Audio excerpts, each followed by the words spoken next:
Ինչպես գիտեք, մի քանի իրադարձություններ ստիպեցին, որպեսզի այս ֆորմատով լինի շփում ձեր եւ մեր ժողովրդի հետ։ Նախորդ տարեվերջին Հանրային ծառայությունների կարգավորող հանձնաժողովը նիստ գումարեց եւ ինչպես կարգն է, ամեն տարի պետք է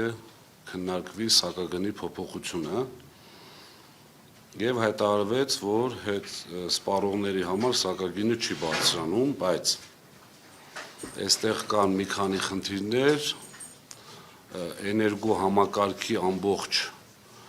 ուրեմն բալանս, այսպես ասած, ունի եւ մինուսներ եւ պլյուսներ, այսինքն ինչ որ կազմակերպություններ ունենում են մինուսներ ֆինանսական, ինչ որ կազմակերպություններ պլյուսեր։ Հիմա հանձնաժողովի տված տեղեկանքով ստացվում է, որ մինուսներն ու պլյուսները կազմում են 0-0։ Այդպիսի բան իմ անձնական կարծիքով չի լինում, այսինքն մաթեմատիկական որևէ հաշվարկով չի կարող լինել 0-0։ Ինչ որ որոշակի թիվ պետք է լինի։ Երկրորդը ուսումնասիրելու պարագայում տեսնում ենք, որ 3 միլիարդ 350 դրամ տրվելու է գնման երաշխիքով արտադրող կայանների բեռնաթափման արդյունքով տրվող փոխհատուցում, այսինքն որպեսզի հասկանալի լինի, օրինակ արևային կայաններ կան, որոնց արտադրությունը պետք է օպերատորը կանգնեցնի, հաշվի առնելով պահանջարկ առաջարկ տարբերությունը։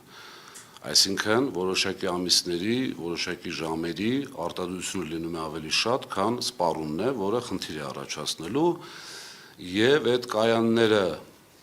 այսպես բեռնաթափելու, անջատելու պայմաններում կայանների սեփականատերերը ստանալու են փոխհատուցում, որը սակագնի մեջ ներառված է։ Այս գալիս ենք այն մտքին, որ երկու ատոմակայան էինք ստեղծել, փաստորեն երկու ատոմակայանը, այսպես ասած, բաժանորդների վրա որոշակի վնաս է լինում, քանի որ պետք է փոխհատուցվեն։ Խնդիրը կայանում է նրանում, որ Երևան, Հայաստան, Իրան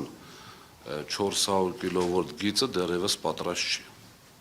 Եթե պատրաստ լիներ, սրա խնդիրը չէր լինելու եւ այդ գծով հոսանքը արտահանվելու էր Իրան։ Հաջորդ խնդիրը, որ ուզում եմ բարձրաձայնեմ, ատոմակայանի համար նախատեսվել է որպես կանխատեսվող այլ ֆինանսական եկամուտ 12.7 միլիարդ դրամ, որտեղից Աստված գիտի, խնդրեմ, որպեսզի այս հարցը տակ հանձնաժողովին, իրենք են կոմպետենտ, ես ունեմ իմ կարծիքը բնականաբար, այն պարագայում, որ այս տարի կանգնելու է ատոմակայանը 150 օր եւ կանխատեսվել է 12.7 միլիարդ դրամ այլ ֆինանսական եկամուտ։ Իսկ նախորդ տարի կանգնել է 30-ից 45 օր,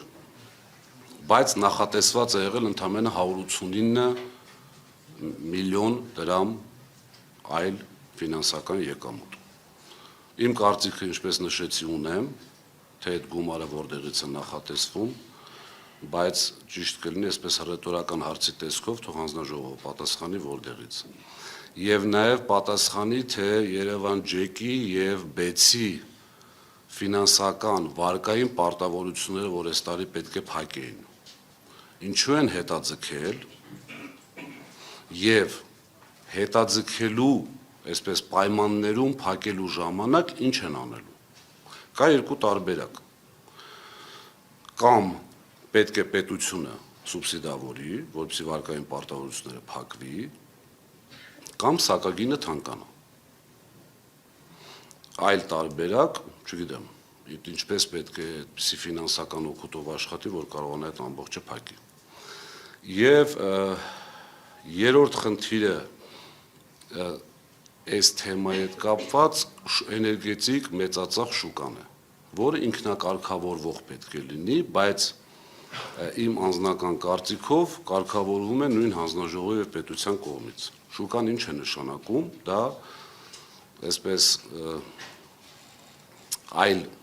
երկրներից մեզ մոտ ներդրված գործիք է, որ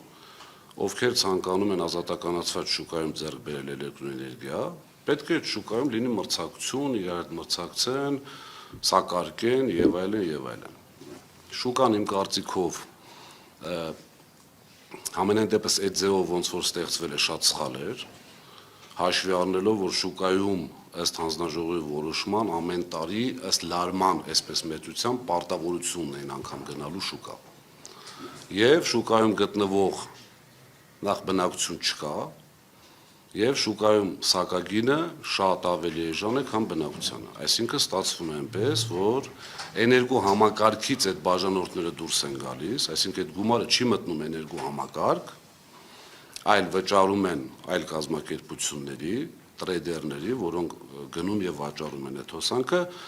եւ ստացվում է, որ այդ մեծ կազմակերպությունները արդեն տարիներ շարունակ վճարում են շատ ավելի էժան, քան բնակությունը։ Մի խնդիր էլ գազի գնի հետ կապված, ինչպես հիշում եք, մեկ անգամ նշել եմ, հիմա ցանկանում եմ եւս մեկ անգամ կրկնել, որ գազի դոլար դրամ տարբերությունը, որը միջև այժմ իմ ինֆորմացիայով գործում է, այսինքն ժամանակին ֆիքսվել է տարադրամի այլ գին եւ ինչ որ եղել է փաստացի, հիմա դե բնականաբար իջել է։ Խոսքը դոլարի մասին է եւ այդ առաջացած տարբերության 20 միլիարդ դրամը, որը շատ, այսպես գազի համակարգի գումարներն էր, միանշանակ կամ պետք է հիմնանորոգման լուրջ ներդրում կատարվեր գազի համակարգում, կամ իջեցվեր գազի սակագինը։ Այդ գումարը ուղղվել է էլեկտրոէներգիայի սակագինը, ինչպես անցյալ տարի, այնպես էլ այս տարի զսպելու համար։